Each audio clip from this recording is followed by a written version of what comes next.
ഈസ്റ്റർലിൻ paradox എന്ന് പറഞ്ഞൊരു സാധനമുണ്ട് മനുഷ്യ ജീവിതത്തിൽ, ഒരു സൈക്കോളജി. എന്താന്ന് വെച്ചാൽ നമുക്ക് സന്തോഷം വേണമല്ലോ.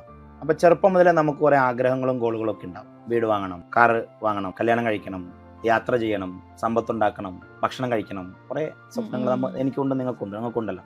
ഉറപ്പായിട്ടും ഓരോ ലൈഫിന്റെ ഘട്ടത്തിൽ നമ്മൾ ഈ ആഗ്രഹിച്ച സാധനങ്ങളൊക്കെ നടക്കും. കാറ് മേടിച്ചു, വീട് മേടിച്ചു, പെണ്ണ് കെട്ടി, 4 കുട്ടികളായി, ലോകം കറങ്ങി, ബാങ്ക് ബാലൻസ് ആയി, അങ്ങനെ എല്ലാം റെഡിയായ ഒരു സ്റ്റേജ് വരും. അത് ബിസിനസ്സിൽ വരുന്ന ഒരു സ്റ്റേജ്. ആ സ്റ്റേജിനാണ്, അവിടെയാണ് നമ്മൾ ഈസ്റ്റർലിൻ പാരഡോക്സിന്റെ ഒരു പോയിന്റ്.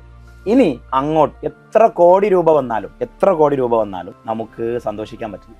രാവിലെ എഴുന്നേൽക്കാൻ മൂഡ് വരില്ല, എനർജി വരില്ല, മോട്ടിവേഷൻ വരില്ല. അപ്പൊ പൈസ ഇനി നമുക്ക് സന്തോഷം തരാൻ പറ്റും. മറ്റത് മോർ മണി മോർ ഹാപ്പിനെസ് ആണ്. ചെറുപ്പം അപ്പൊ നമ്മൾ വിചാരിക്കും പണമാണ് ഹാപ്പിനെസ്. കറക്റ്റ്, ഇനീഷ്യൽ സ്റ്റേജിൽ പണമാണ് ഹാപ്പിനെസ്. പക്ഷെ കുറച്ച് കഴിഞ്ഞാൽ പണമല്ല ഹാപ്പിനെസ്. പണത്തിന് നമുക്ക് സന്തോഷം തരാൻ പറ്റാത്ത ഒരു സ്റ്റേജ് വരും. അപ്പൊ മനുഷ്യന് ഇനി എന്ത് ചെയ്യണം, സന്തോഷം എവിടുന്ന് കിട്ടും എന്നുള്ളൊരു അന്വേഷണം. അതായത് പൈസ ഉണ്ട്, ഇഷ്ടം പോലെ ഉണ്ട്, ആവശ്യത്തിലധികം ഉണ്ട്. 2 കാർ ഉപയോഗിച്ചാലും 3 കാർ ഉപയോഗിച്ചാലൊക്കെ സെയിം കാറിന്റെ പാഷൻ തന്നെ കിട്ടുള്ളൂ.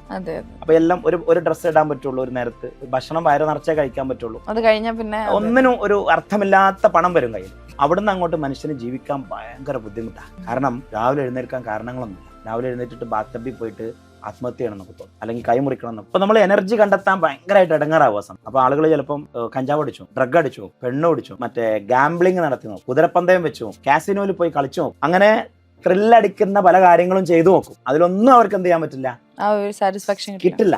അങ്ങനെ അവിടെയാണ് കുത്തഴിഞ്ഞു പോയി. നിങ്ങൾ കണ്ടോ? അപ്പൊ ചിലപ്പോൾ പെണ്ണ് കേസിൽ കൊടുക്കും, ചിലപ്പോൾ ഗാംബ്ലിങ്ങിൽ സാമ്പത്തികമായിട്ട് പൊട്ടും, അതല്ലെങ്കിൽ ഡ്രഗ് അടിച്ചിട്ട് നശിച്ചു പോകും. ഈ സന്തോഷം അന്വേഷിച്ച് നടന്ന് ആൾ നഷ്ടപ്പെടുക ചെയ്യും.